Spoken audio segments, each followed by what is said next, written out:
시편 119편 33절부터 40절까지입니다. 여호와여 주의 율례의 도를 내게 가르치소서. 내가 끝까지 지키리이다. 나로 깨닫게 하소서. 내가 주의 법을 준행하며 전심으로 지키리이다. 나로 주의 계명에 첩경으로 행케 하소서. 내가 이를 즐거워함이니이다. 내 마음을 주의 증거로 향하게 하시고 탐욕으로 향치 말게 하소서. 내 눈을 돌이켜 허탄한 것을 보지 말게 하시고 주의 도에 나를 소송케 하소서. 주를 경외케 하는 주의 말씀을 주의 종에게 세우소서. 나의 두려워하는 회방을 내게서 떠나게 하소서. 주의 규례는 선하심이니이다. 내가 주의 법도를 사모하여 싸우니 주의 의에 나를 소송케 하소서. 오늘 살필 시편 119편의 다섯 번째 연은 이 히브리어 다섯 번째 알파벳 해로 시작됩니다. 제5연의 8개 행을 보면은 그 처음 낱말이 다 다른데 마지막 낱말을 제외하고는 7 낱말, 처음에 나오는 7 낱말은 똑같은 동사 형태로 되어 있습니다. 이건 뭐 히필형이라고 하는데 뭐 하게 한다, 하게 하소서 이렇게 번역이 되어 있죠. 33절은 그게 반영이 안 되어 있는데 34절 보면 깨닫게 하소서, 행케 하소서, 향하게 하소서, 말게 하소서, 주의 종에게 세워 주소서, 떠나게 하소서 이렇게 되어 있죠. 이 간과는 심정을 잘 보여줍니다. 4절부터 시인의 기도가 시작되죠. 1년을 보면은 이렇게 하소서, 하게 하소서 이 표현이 전혀 나오질 않습니다. 5절에 나오지만 그거는 간구보다는 소원입니다. 제2년을 보면 한 번 나오고요. 제3년은 3번 나오지만 동사 형태는 좀 다릅니다. 그리고 제4년은 4번 나오는데 7번이나 나오는 것이 특색이라 하겠습니다. 줄거리를 보시죠. 33절부터 35절이 첫 번째 단락, 36, 37절이 두 번째, 38절부터 40절이 세 번째 단락, 셋으로 나누면 무난할 것 같습니다. 첫째 연 보시면은 시인은 말씀의 길에 관하여 주의 도우심을 간절히 구합니다. 그래서 33절, 35절에 보면 길과 관련된 용어들이 나와요. 길이라든지 첩경, 첩경이나 길이나 비슷한데요. 그리고 동사 행케 하소서도 이 길, 데렉이라는 말이 나온 동사입니다. 다라크입니다. 시인이 말씀의 길에 관하여 간구하는 목적이 34절에 나옵니다. 주의 법을 준행하며 지키려는 데 있죠. 이 시인의 심정이 얼마나 간절할까? 이 두 번째 단락에서 확인할 수 있습니다. 시인은 자기 마음이 놀랍게도 탐욕을 향하지 말게, 자기 눈이 허탄한 것을 보지 말게 해달라고 간절히 구합니다. 시인의 마음이 탐욕에, 그 눈이 허탄한 것에 끌려갈 만한 그런 현실에 그가 놓여 있다 하는 거죠. 얼마나 그 현실에서 그의 간구가 간절하겠습니까? 그 현실이 어떤 것인지 셋째 단락에 보면은 나의 두려워하는 회방이라는 표현에서 짐작할 수 있습니다. 셋째 연에 보면 이 회방이라는 낱말 22절에 나왔고요. 비슷하게 23절에 나왔는데 우리가 그때 어떻게 해석했는가 하면은 시인이 포로에서 돌아온 현실, 혹은 23절 같은 경우는 포로 잡혀가서 세상 인군들 앞에서 해방당하는 거, 그걸 이 역사적 배경으로 생각했죠. 시인의 현실은 죽음의 고통을 안겨주는 겁니다. 그래서 소송케 하소서 하는 이 낱말이 둘째 단락과 셋째 단락 끝에 똑같이 나오죠. 주의 의에 소송케 하소서. 또 37절에 보면 주의 도에 나를 소송케 하소서. 살고 죽음의 고통과 이 참된 삶의 문제가 시인의 마음에서 아주 극명하게 대조가 되어 있습니다. 시인은 주의 법도를 사모했다 하는 사실을 알으며 자기를 주의 의에 소송케 하시옵소서 구합니다. 비슷하게 처지단락에도 보면은 시인이 계명의 첩경을 즐거워한 내용이 나오고 있습니다. 자, 이런 대체적인 내용을 참고해서 본문을 보지요. 여호와여 주의 율례의 도를 내게 가르치소서. 내가 끝까지 지키리이다. 나로 깨닫게 하소서. 내가 주의 법을 준행하며 전심으로 지키리이다. 나로 주의 계명의 첩경으로 행케 하소서. 내가 이를 즐거워함이니이다. 시인은 여호와여 하고서 간절한 심정을 드러냅니다. 지난번 이 여호와여 하고 간절히 부르는 표현이 21번 나온다고 말씀드렸는데, 오늘 그 받으신 자료 보시면은 좀 복잡하긴 한데 제가 여호와여가 나오는 데를 체크 표시를 해 두었습니다. 여기 보시면은 체크가 되어 있는 데는 여호와여가 나오는 대목입니다. 겸해서 밑줄이 쳐진 것은 그 한 연에 똑같은 낱말이 두 번 나올 때 밑줄을, 두 번 혹은 세 번 나올 때, 두 번 이상 나올 때 밑줄을 쳐놨고요. 가위표, X표는 이 8개의 말씀 어휘가 나오지 아니하는 네 군데를 표시했고요.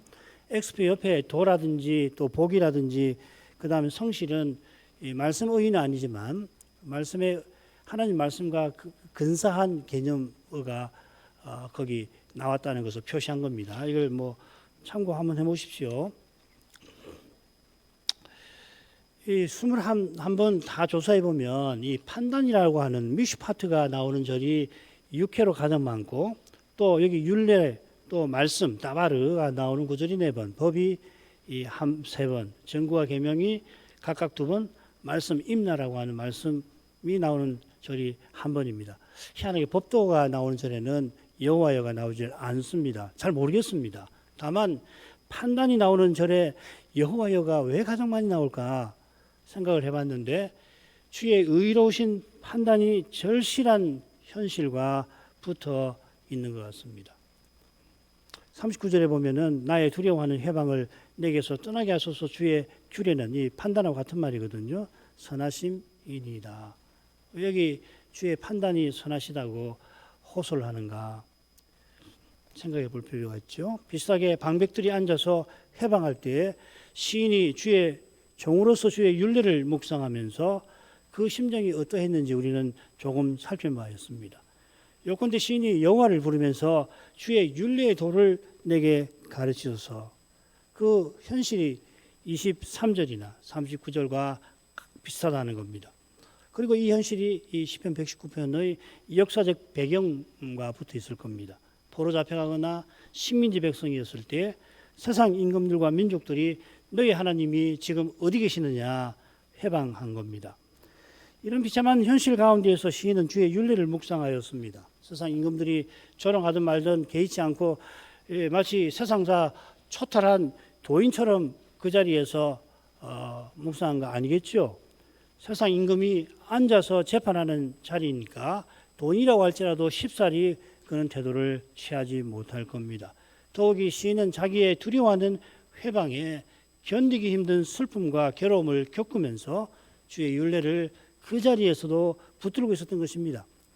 마찬가지로 포로에서 돌아왔건만 언약 백성이 거룩한 사명은 뒷전이고 자기 살 궁리에 골몰하는 그런 현실에서 시인은 주의 율례가 가리키는 그런 거룩한 나라로 서나갈 길이 무엇인가, 어디 있는가 간절히 구하는 것입니다. 이게 주의 율례의 도를, 길을 내게 가르치셔서 하는 표현에 담긴 뜻으로 믿습니다.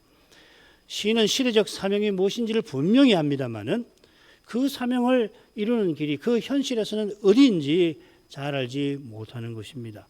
거기는 연구실에서, 실험실에서 혹은 이 철학자들이나 사상가들의 그 사고의 이 머릿속에 있는 실험실에서 이렇게 한번 해보고 안 되면 저렇게 또 해보고 할 수 있는 그런 것이 아닙니다. 이 길은 한번 택하고 안 되면 이게 아닌가 보다. 이게 아닌가 보지? 이런 길 아니죠. 죄와 죽음의 현실은 자칫 잘못 건드렸다가는 몰살시키는 시한폭탄보다도 무서운 거고 다루기 힘든 것입니다. 죄의 문제는 그런 것이에요. 그런 현실을 견디고 이겨서 마침내 사명을 받들어 나아가는 이건 사람의 지혜와 능력을 넘어서는 겁니다. 오직 하나님의 지혜와 능력이신 그리스도께서만 그 길을 보이고 이끄시는 것입니다. 여호와께서 율례의 길을 가르쳐 주실 것을 구하고서 시인은 내가 끝까지 지키리이다 하는 겁니다.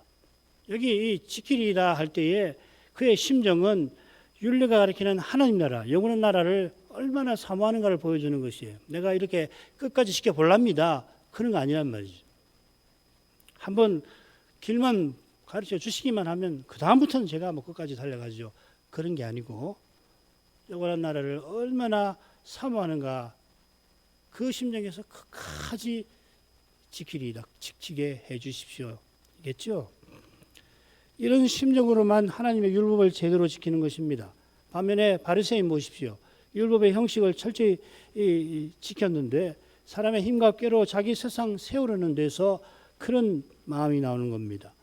시인이 율례의 도를 내게 가르치소서 할 때와 마찬가지로 내가 끝까지 지키리다 할 때 오실 메시아를 전심으로 바라본 겁니다. 여기서 오직 은혜를 외치는 그의 마음의 소리를 우리가 들을 수 있어야 하겠습니다. 그리고 오직 은혜의 실질은 오직 그리스도입니다. 신약만 아니라 구약도. 자, 34절에서도 그 심정이 이어지죠. 나로 깨닫게 하소서 내가 주의 법을 준행하며 전심으로 지키리이다. 시인이 무엇을 깨닫기를 바라는지 모를 수가 없습니다. 이어 나오는 주의 법을 깨닫기를 바라는 거겠죠. 주의 율례의 도를 가르쳐 주시기를 바라는 것이기도 합니다. 사실 이 법이라고 하는 이 율법, 여기 주의 법이라고 토라라고 되어 있는데 이 법이 33절에 가르치소서에 나왔습니다. 이 33절에 가르치소서 야라인데 여기서 토라가 나왔습니다. 아울러 33절에서 지키리이다 나차르가 34절에서는 좀 혼동되게 준행하며 하고 새겨져 있습니다. 왜 그렇게 생겼냐면 바로 이어서 지키리이다 샤마르가 나오니까 이렇게 구분하느라고 앞에서는 지키리이다 뒤에는 준행하며 이렇게 달리 새겼습니다. 두 동사는 사실은 같은 겁니다. 그처럼 끝까지 지키겠다 하는 것은 전심으로 지키겠다 하는 심정입니다. 지금 시인이 언어 유희하는 것이 아닙니다. 성경에는 뭐 언어 유희 같은 것이 참 많이 보입니다만은 그냥 좀 격이 떨어지는 문학가들이 말장난하는 거하고 전혀 다른 겁니다. 사람의 힘과 지혜로 도무지 감당치 못하는 현실에서 하나님 말씀에서 참된 지혜와 능력을 구하는 그 심정을 생생하게 표현을 하고 있는 것이겠죠.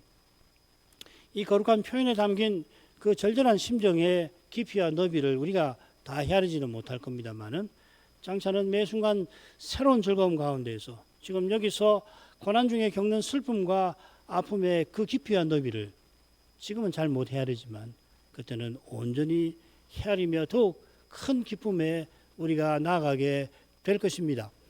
주의 율례의 도를 가르쳐서 하고 간구하던 시인이 35절에서는 주의 계명의 첩경으로 행하게 하소서.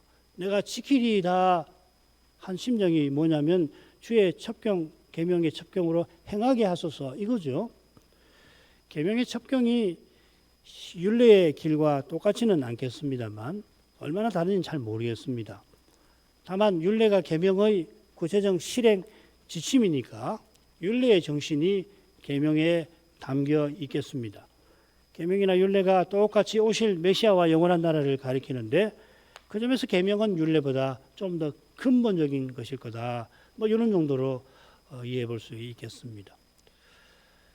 35절에서 우리에게 더욱 더 직접적으로 중요한 것은 계명의 길로 행하게 하소서 이 구하는 시인의 태도이겠습니다. 시인은 계명의 길을 가르쳐 주실 뿐만 아니라 그 길로 행하게 해 주실 것을 구하는 겁니다. 이게 빌립보서 2장 13절 교훈과 딱 붙어 있죠. 너희 안에 생하시는 이는 하나님이시니 자기의 기쁘신 뜻을 위하여 너희로 손을 두고 행하게 하시노니라. 여기 우리가 주의 뜻을 원하는 것만 아니라 행하는 것도 우리 안에 거하시는 성신께서 주시는 힘으로 여기 너희 안에 행하신다라고 번역한 말이 에너지 준다. 에너게오라는 말인데요. 여기서 에너지라는 말이 나왔거든요. 그래서 성심께서 힘을 주셔서 우리가 원하게도 하시고 행하게도 하신다 하는 교훈입니다. 마찬가지로 말씀의 길을 행하려면 먼저 그 길을 알아야 하는데 아는 것도 성신께 있고 알게 하시는 그분께서 행하게도 하시는 것입니다. 이 진리는 죄와 죽음의 현실 가운데서 우리 인생이 얼마나 연약한지를 처절하게 맛보는 데서 사명을 모르는 것도 아니고 알지만은 이 현실에서 이 복잡다단하고 죄와 죽음의 현실 앞에서 그 길은 어디로 향하는가? 그 사람으로서는 알 길이 없거든요. 이것이 옳은가? 생각했다가 또 지나 생각하면 저게 옳은 것 같기도 하고 이것이 옳은가 했더니 또 지나면 아닌 것 같기도 하고 고난받는 이만이 오직 은혜를 참되게 고백하는 것입니다. 오직 은혜를 참되게 고백하는 마음은 시인처럼 이를 즐거워합니다. 시인이 즐거워하는 게 정확하게 계명인지 계명의 길인지 계명의 길로 행하는 것인지 잘 모르겠습니다만은 어떤 것을 택하든지 결국 시인이 여호와를 즐거워하는 것임을 우리에게 분명히 보여줍니다. 여호와를 전부로 삼는 마음이 참된 믿음의 핵심이고 믿고 순종하는 것의 원동력이 되는 것입니다. 36, 37로 갑니다. 내 마음을 주의 증거로 향하게 하시고 탐욕으로 향치 말게 하소서. 내 눈을 돌이켜 허탄한 것을 보지 말게 하시고 주의 도에 나를 소성케 하소서. 주의 계명의 첩경에 행하기를 간절히 바라고 즐거워하는 시인인데 놀랍게도 탐욕, 허탄한 것에서 자기를 벗어나게 해달라고 간절히 구하고 있습니다. 이 놀라움은 죄와 죽음의 현실과 딱 붙어 있습니다. 죄는 늘 소름 끼치도록 놀랍습니다. 죽음의 권세 앞에 인생이 얼마나 연약한지 직접 맛볼지라도 놀랄 만큼 곧 잊어버리는 것이 인생입니다. 물에 빠져도 지푸라기를 잡을 만큼 인생은 맹목적 생존 본능에 늘 휘둘리는데 그 이유가 우리가 입고 있는 이게 육의 몸에 있고 아울러 육신 때문입니다. 시인은 이런 근본적인 사실을 늘 깨닫기에 지금 탐욕과 허탄한 것에서 건져달라고 간구하는 것이겠죠. 자, 시인이 말하는 탐욕이 뭔지 알려면 먼저 주의 증거를 살펴야 할 겁니다. 주의 증거, 이 에두트라고 주의 언약과 사실은 같다고 말씀드렸죠. 에두트라는 말이 증거라는 말이 언약의 옛말이라는 해석이 있습니다. 시인이 자기 마음을 주의 증거로 향하게 하소서 하는 것은 언약의 하나님을 향하기를 바라는 겁니다. 향한다. 이 번역한 말은 어디 나오냐면 여호와 하나님이 우리의 기도에 귀를 기울이신다 이렇게 할 때 쓰입니다. 그래서 119편 112절은 내 마음을 기울였나이다 이렇게도 번역을 합니다. 여기 이 기울인다는 표현입니다. 그러니까 이 향하는 마음이 얼마나 강렬한지를 가리키겠죠. 같은 표현이 반대로 떠난다고도 생깁니다. 어디로부터 떠난다. 어디로 기울인다. 어디에서 떠난다. 이렇게 둘 다 번역할 수 있는데 여기 떠난다는 것도 마지못해 떠나는 게 아니라 아예 뒤에 내던지고 나간다는 이 말이겠죠. 이런 용례에 비추어서 시인은 하나님 언약에 그 마음을 기울이고자 합니다. 그런 시인을 원수가 가만둘 리가 없습니다. 시인 안에 남아있는 부패한 본성이 시인들을 탐욕에 이끌리게 만드는 것이죠. 이 탐욕이라는 바차라는 말인데 시편 한 번 더 나옵니다. 거기는 유익이라고 새겨져 있는데 시편을 넘어선 다른 성경 구절을 성경책에서 용례를 살피면은 크게 두 가지예요. 전리품, 그 다음에 부당한 이익을 가리킵니다. 힘으로 빼앗는 물건이나 혹은 부당하게 얻은 이익을 가리킵니다. 예를 들면 좋을 것 같아요. 유다가 형제들에게 동생 요셉을 막내 동생 그때는 요셉이 막내 아니에요. 죽여서 그를 숨긴들 무엇이 유익일까 하였습니다. 요셉 죽이는 것은 언약의 후사를 죽이는 거죠. 요셉을 죽인 다음에 요셉처럼 아버지의 사랑을 혹 독차지한들 아무 유익이 없다고 유다가 설득하고 있습니다. 이게 시인이 말하는 탐욕입니다. 언약을 허무는 불의한 욕망, 이익입니다. 주의 계명의 첩경에 행하기를 즐거워하는 시인이 이 탐욕에서 떠나게 해달라고 구하고 있습니다. 어떤 형편에서 시인이 이렇게 간구하는 걸까 잘 모르겠습니다. 119편의 시인을 물론 요셉 죽이려고 하던 형제들과 비교하기는 힘들겠죠.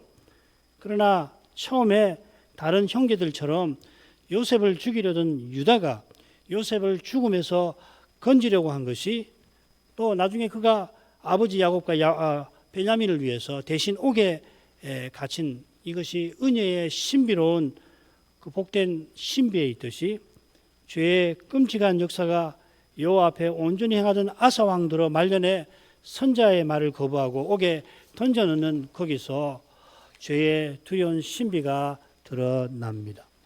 이걸 깨닫는 사도는 날마다 자기를 죽였습니다. 내가 죽노라 하였습니다.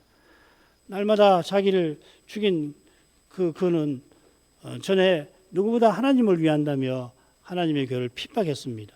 시인도 자기 스스로는 주의 언약과 사명에 아무 자격도 쓸모도 가치도 없는 자인 것을 늘 깨닫습니다. 고 천학재 목사님 이 기도에 보면은 자주 이런 표현이 있죠. 하나님 앞에 아무 자격도 가치도 쓸모도 없는 죄인. 이런 태도가 내 눈을 돌이켜 허탄한 것을 보지 말게 하소서 하는 데서도 잘 드러납니다. 여기 허탄한 것은 이 거짓이라기보다는 우상을 가리키는 것 같습니다. 실제로 그런 용례로 시편에 또 에스겔에 사용되어 있습니다. 시인은 바리새인처럼 감히 기도하면서도 내가 누군데, 나는 남과 다르다 하면서 나는 우상하고 아무 상관없는 사람이다, 나 같은 사람이 어떻게 우상을 바라본단 말인가. 시인은 그렇게 하지 않습니다. 내가 누군데, 내가 얼마나 믿어온 세월이 긴데 설마니 내가 우상을, 에이 말도 안 되지, 그렇게 하지 않는단 말이죠. 주의 거룩한 영광 앞에서 자기가 누군지를 똑똑히 보는 이는 시인처럼 간구하는 법입니다. 시인이 만일 바빌론에 잡혀갔다면은 그 거대한 성, 문헌으로만 남아 있지 않습니까? 얼마나 거대한 성읍인지 모릅니다. 거기 가운데 높고 높은 지구라트, 하늘에 닿을 듯이 높은 데가 있고요. 크고 찬란하고 두려움게 하는 신상들을 그는 그 위대한 도시에서 봤을 겁니다. 높은 지구라트와 찬란한 신상들은 바벨로니아의 영광과 권세를, 만국의 영광과 권세를 시인 앞에 보여주었을 겁니다. 마귀가 높은 산에서 만국의 권세와 영광을 보여주며 우리 주님을 시험했던 것을 잘 아실 겁니다.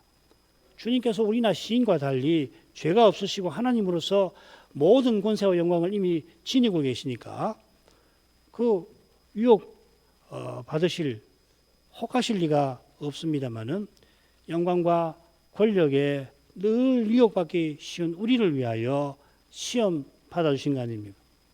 거룩한 시인이 이런 메시아를 바라보면서 자기도 다른 사람들과 마찬가지로 헛된 영광과 권력에 취하기 쉬운 것을 고백하는 겁니다. 그 영광을 볼 때 내가 믿은 게 뭔가, 내가 잘 믿는다고 했더니 지금 내 꼬라지를 보아하니 내 믿은 게 제대로 믿은 것인가, 그런 생각이 들 수 있잖아요. 뭐 좀 정확히 같지는 않지만은 요 근래 지금 엄청난 일이 벌어져 있고 12월 3일에 밤을 지새면서 우리 시민들이 그 총칼에 맞서서 분연히 맞서는 모습을 보고서 참 감사하기도 하고 한국민으로서 자긍심도 느꼈고 그분들에게 감사하기도 하고 하나님께 감사하기도 하면서 마음 한켠에 오늘 주님의 교회는 저만큼 해도 되는가, 그런 생각도 해봤습니다. 뭐 제 개인의 감정인지 모르겠습니다만은 시인이 그렇게 은왕의 나라의 선지자로서 봉사하고 포로 잡혀서 그 위대한 도성, 영원이라도 서 있을 그 영광을 대표하는 우상을 볼 때에 그걸 보면서 거기에 연약한 그것을 사모할 수는 없지만은 내가 믿은 게 뭔가 하면서 헛단한 것에 자기도 모르게 눈이 돌아갔던 거, 그걸 지금 묘사하는 것이 아닌가 하는 생각을 해봤습니다. 멀지 않습니다. 누구든지 이렇게 될 수 있습니다. 내가 누군데 그런 죄를 짓는단 말인가 하는 사람은 시인이 생각하는 신앙의 세계하고는 천지 차이가 나는 거잖아요. 자기가 누군지도 모르니까 그렇게 쉽게 말하는 거 아니겠습니까? 시인이 언약의 하나님을 배반하는 허탄한 것에서 벗어나게 해주실 것을 구하고는 주의 도에 나를 소성케 하소서 합니다. 소성을 구한다는 것은 죽음의 고난을 겪고 있음을 보여줍니다. 보로에서 돌아왔습니다만 거룩한 나라의 모습은 찾을 길 없는 현실에서 자기도 모르게 세상 제국의 영광을 향하려는 데에서 죽음의 고난을 겪는 것 같습니다. 이런 처지에서도 시인은 주의 도, 주의 길을 걸으려고 합니다. 주의 도에, 주의 길에서 소성케 하옵소서. 주의 도에 소성케 하소서 하면 조금 막연하지 않습니까?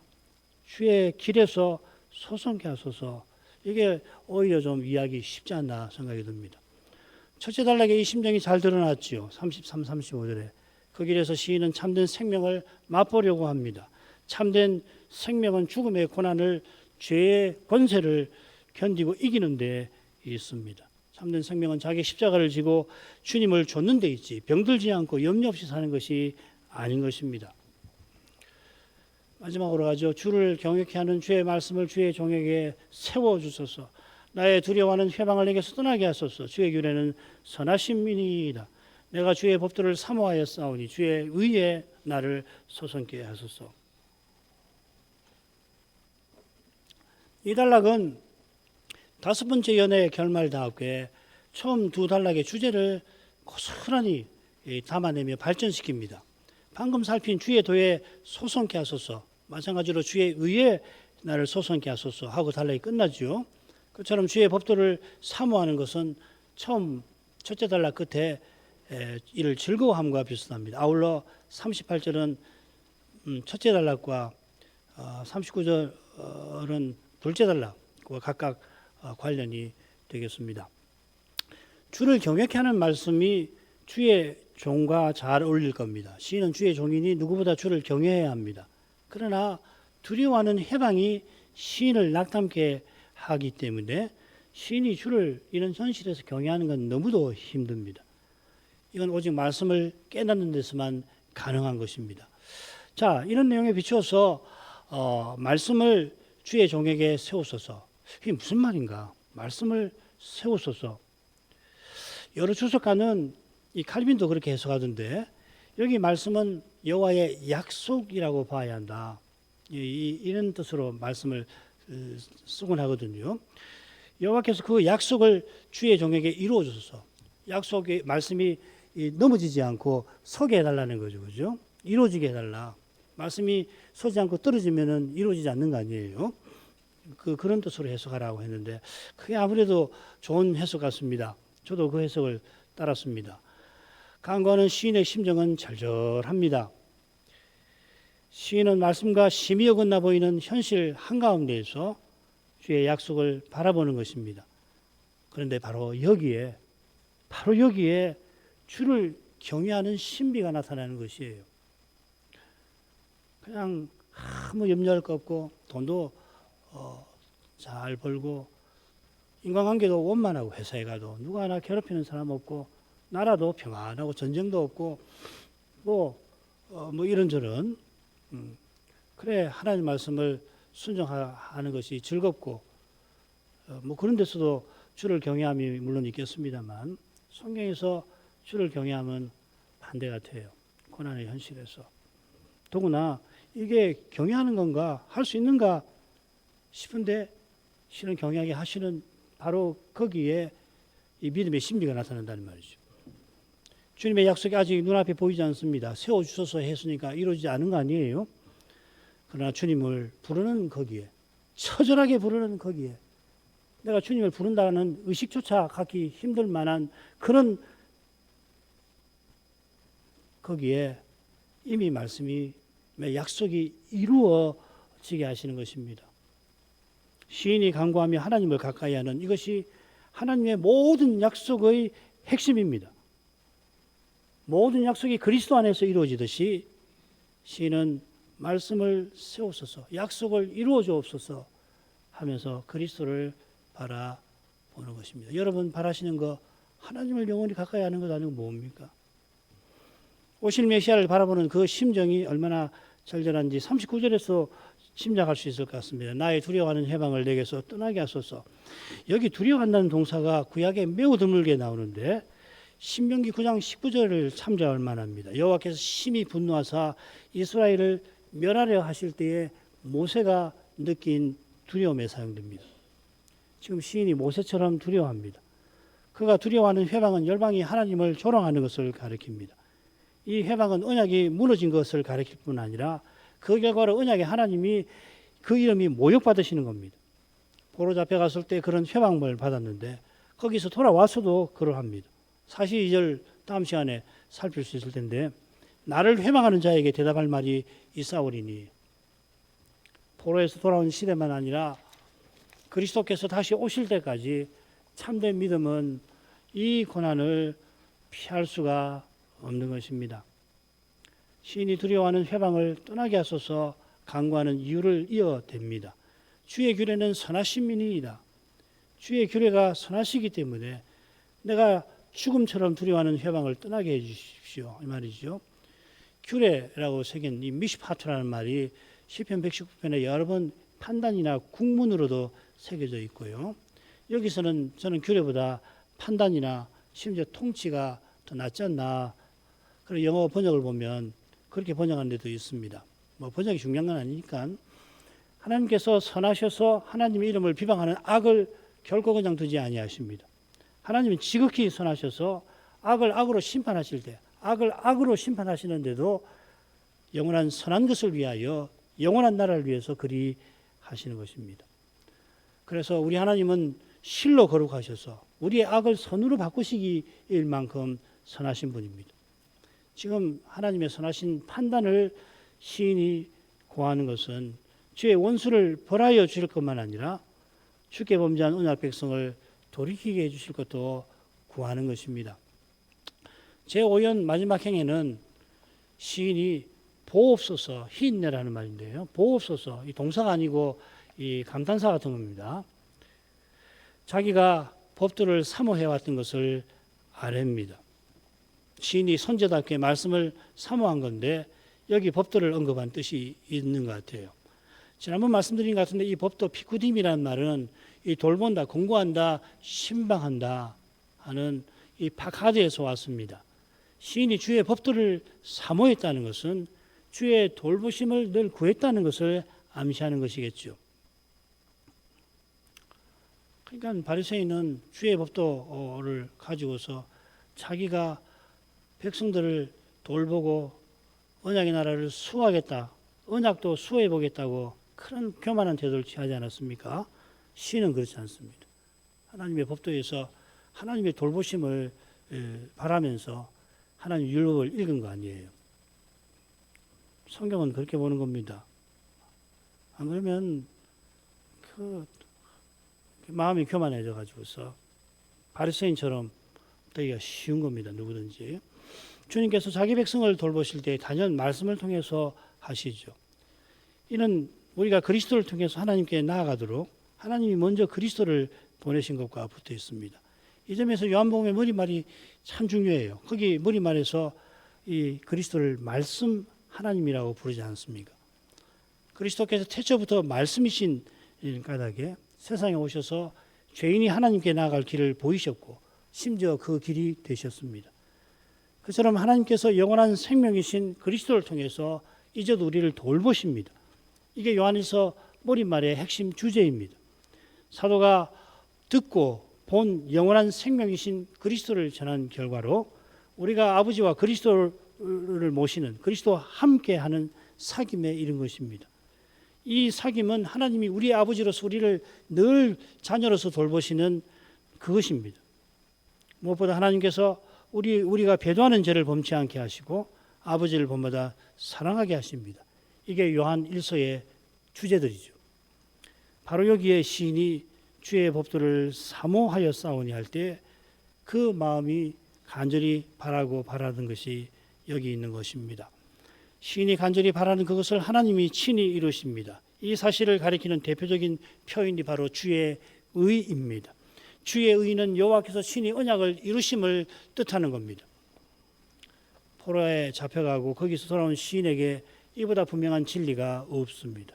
포로에서 돌아왔지만 여전히 고난받는 시인에게 주의 의만큼 소망스러운 것이 없습니다. 자기 백성은 물론이고 자기 자신도 구원의 힘이 미치지 못합니다. 이 어마어마한 죄와 죽음의 현실 앞에서 시인은 어찌 할 바를 모르고 있습니다. 이는 내 마음을 탐욕으로 향치 말게 하소서, 내 눈을 돌이켜 허탄한 것을 보지 말게 하소서. 그의 간구에서 생생히 드러납니다. 오직 하나님이 언약을 이루십니다. 여호와께서 여호와의 종이 되셔서 이루셨습니다. 심지어 여호와의 종께서는 우리가 다 양 같아서 각각 그릇 행하여 자기 길로 간 탓에 세상 죄를 지고 가는 어린 양으로 세상에 오셨습니다. 양을 위해서 목숨 버리는 선한 목자가 되어 주셨습니다.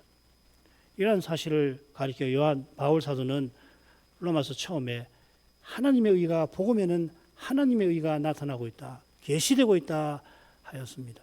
이 나타난다는 말이 계시되고 있다 이 말이지. 신약 성경만 아니라 구약 성경에도, 그러니까 이 시편 119편에서도 하나님의 의가 죄인을 구원하시기 위해서 자기가 저주받으시는 그 하나님의 의가 계시되고 있습니다. 그리스도가 증거되고 있습니다. 주의 의에 나를 소송케 하소서 하는 것은 여호와께서 메시아를 통해서 언약을 이루어 그 나라에서 자기도 영원한 생명 누리며 살기를 바라는 것입니다. 시인이 바라던 소송은 우리가 그리스도의 생명을 받아 살아내는 것입니다. 시인의 시대에는 이스라엘이 제사장나라와 거룩한 백성으로 사는 것인데 그 길은 시인처럼 오실 메시아를 바라고 믿는 데서 열립니다. 우리가 이 시대에 거룩한 사명을 행하는 길도 다시 오시는 그리스도를 전심으로 바라는 데서 열립니다. 기도하겠습니다. 거룩하신 아버지, 메시아를 세상에 보내시기 오래전에 성신님의 신비한 가마를 통해서 구약 시인들로 오실 메시아를 바라보게 하시고 그 믿음으로 그 시대의 현실을 바라보고서 현실의 문제를 풀어갈 길을 발견하게 하셨나이다. 시인이 스스로 그 길을 찾아 나선 것이 아니요 간절히 여호와께 그 길을 깨닫게 해주시고 행하게 해주실 것을 그가 구하는 데에서 연약한 인생이 그리스도로 말미암아 죄와 죽음의 현실을 어떻게 대면하고 견디고 이기고 나가게 하시는지 이날에도 깨닫도록 이끌어 주십니다. 시인의 간구가 메시아를 세상에 보내시는 그 일에 쓰임을 받게 하신 것을 믿고 고백합니다. 사람의 눈에는 처절한 간구가 시대적 문제 앞에서 무슨 쓰임이 있을 것 같이 보이지 아니하고 시인 자신도 처절하게 간구하는 자신에게서 무슨 소망을 발견할 수가 없었겠지만은 사람이 스스로는 주의 일에 아무런 쓸모나 가치가 없다는 이 진리를 철저히 깨닫는 교회와 신자만이 주님의 은혜 안에서 아버지의 거룩하신 일에 쓰임을 받게 하시는 이 신비의 역사를 맛보도록 하실 것입니다. 아버지여, 이날에도 이 신비를 우리의 삶에서 비록 극심한 슬픔과 괴로움이 동반되기도 하지만은 보게 하시고 그것을 구할 수 있게 하시옵소서. 예수님 이름으로 기도합니다. 아멘.